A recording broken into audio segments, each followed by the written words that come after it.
Bulgaria is an often forgotten place with many cultural and historical beauties.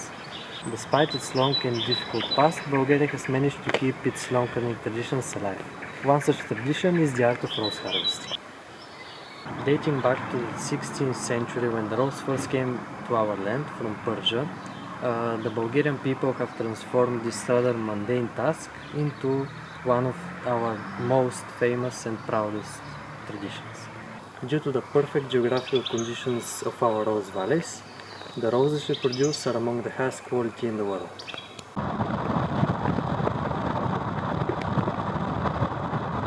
The Rose Valley and rose harvesting are both very interesting topics in which I don't feel I know enough about. I thought I needed to learn more about them, so I decided to take the road and visit the Museum of Roses in Kazanlak, where I enlisted the help of Theodor Vasilev, who will help aid our journey. So, we arrived in the Rose Museum and we met Theodor Vasilev, who is a tour guide here, and he will show us the process of harvesting and extracting oil from roses. Основното нещо, в което се влага българското розово масло, са парфюмите. Най-качествените парфюми в света изобщо се произвеждат българско розово масло, като то се слага за база на аромата, за дълготрайност на самия парфюм. А хубавото нещо при розовото масло е, че то няма срок на годност. То реално е вечно. Единственото нещо при съхранението му е това, което му пречи, е пряката слънчева светлина. Затова всъщност и тези дървени правят дървен москал, който всички сме виждали, но малко хора даваме сметка каква е неговата функция. Реално това е един дървен калъп, който предпазва вътре розовото масло от слънчевата светлина. В нейлонови чували основно се слагат розите в сегашно време, като в миналото, доколкото знам, в кеневирени турби, конопени чували. Това е бил начина за транспорт, но нещото, което е изключително важно за това, което питаш, е по най-бързия начин розите да достигнат до дистилериите и да бъдат приварени. Това е най-важното нещо. Възможно по най-бързия начин, понеже причината е същата, която че казах от деве, розовото масло се изпарява от розите, въпреки че понякога в тези пък сега в днешно време в найлоновите чували се изпарват, което също не е хубаво. Друго нещо, може би най-важното нещо за това България да се получава най-качественото розово масло в целия свят, това са температурните амплитуди по време на цъфтеж. Понеже се намираме в долина, от средата на май до към средата на юни месец нощните температури са изключително ниски, а дневните температури са доста високи, което образува роса по розовия цвят, която е много важна за качеството на розовото масло. Защо? Защото качеството на розовото масло се измерва чрез количеството на различни химични елементи в него. Някои от тези химични елементи са изключително летливи, много лесно се изпаряват. Тази роса, всъщност тази капка роса по розовия цвят е причината тези химични елементи да остават вътре в нея. И по този начин, след това като се привари, реално те се извличат от дестилацията и това прави розовото масло толкова качествено. We managed to get some really important information from our guide and also we identified some problems that we will share with you in a moment. So, let's finally move to the mathematical part of our project, that being the simulation. Everything you just saw from the real Damascena fields, the bushes and the entire process of harvesting roses, all of that we can turn into a single mathematical question. What is the most optimal way we can pick roses? As we have learned, the window to pick a rose at peak oil quality is about 5 hours long. A field has thousands of bushes but only so many workers to be able to pick them. So, how do we find the best schedule so that we get the most oil out of the ground before the clock runs out? The first thing that we have to understand is that this isn't a scheduling problem. No matter how early the workers wake up, if they pick in unoptimal ways, they will never be able to get the most roses possible. So we turn this into a time-sensitive scheduling problem. The longer a flower stays on the bush after sunrise, the lower its oil yield. The decay is exponential. The oil at time t equals the initial oil constant times e to the minus kt. That means the cost of indecision compound. If workers hesitate for a minute, they don't only lose a minute, but they lose a fraction of the value of every rose that is still on the bush. So time becomes the entire problem, rather than being something we can work around. To be able to do anything mathematically, we first need to abstract, turn simple concepts into mathematical inputs we can play around with and transform.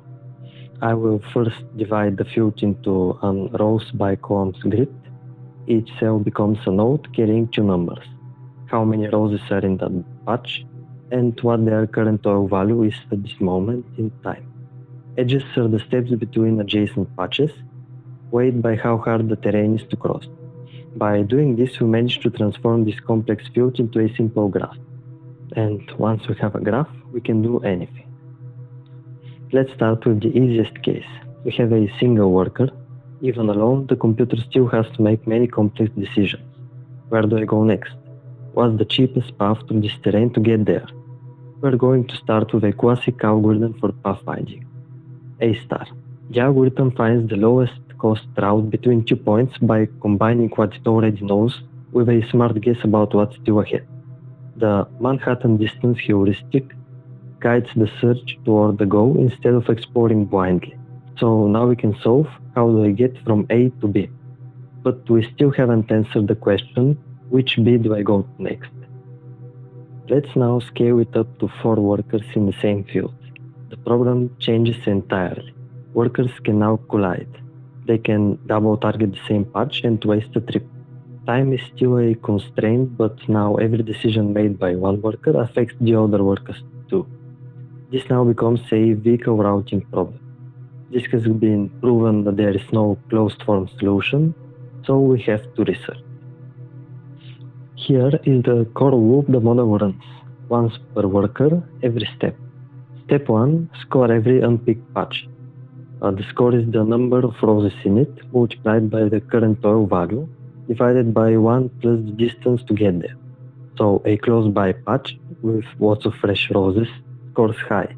A faraway patch with wilted roses scores low. Step 2, pick the maximum score. This is the greedy choice. The worker skips any patch another worker has already claimed. Step 3, route there with A star, accounting for terrain cost.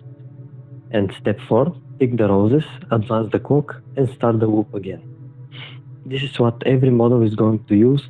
Everything else is simply a variation of this loop. Our first variant is going to be Voronoi partitioning. Instead of all 4 workers fighting over the same patches, we split the field into zones. 1 zone per worker assigned by nearest distance. Workers only consider patches inside their own zone. As they move, the zones automatically repartition, so the boundary lines chase the workers across the field. The advantage is huge. Zero communication is needed between workers. Each one just looks at its own region. The weakness is also clear. A worker stuck in a sparse region wastes their morning, while a worker in a dense region is overloaded. Our second variant comes from physics. Simulated annealing. The idea is simple. Start with any tour through the patches. Randomly swap 2 patches. If the new order is better, keep it. If it's worse, keep it anyway, but only with probability e to the minus delta e over t, where t is a temperature that drops slowly over time. Early on, t is high. The algorithm is wild. It accepts bad moves and escapes local optima. Later on, t is low. The algorithm becomes picky and only accepts improvement. The tour cools into a near optimal solution. It's slower than greedy, but it consistently lands on better routes.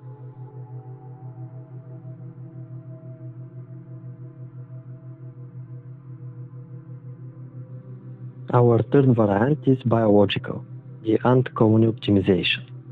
12 virtual ants set out into the field. Each one builds its own tour through all the patches. At every step, an ant picks where to go next with probability proportional to pheromone on the tail. Times a heuristic about how good the destination looks. That's the equation on screen. P of phi to j is proportional to tau ij alpha times eta ij beta. After all 12 hunts finish, each one deposits pheromone on its tour for shorter, higher yield routes. Then all the pheromones evaporate slightly. We repeat 25 times. After a few iterations, the colony converges. The strongest pheromone trails reveal the optimal route. In the live simulation, you can see them glowing on the view.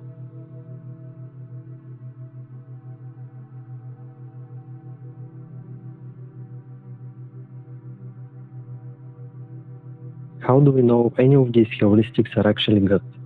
We can answer that by comparing against the provable optimum, that being the algorithm health card. It finds the exact best tour through any set of n patches in O of n squared times 2 to the n time complexity.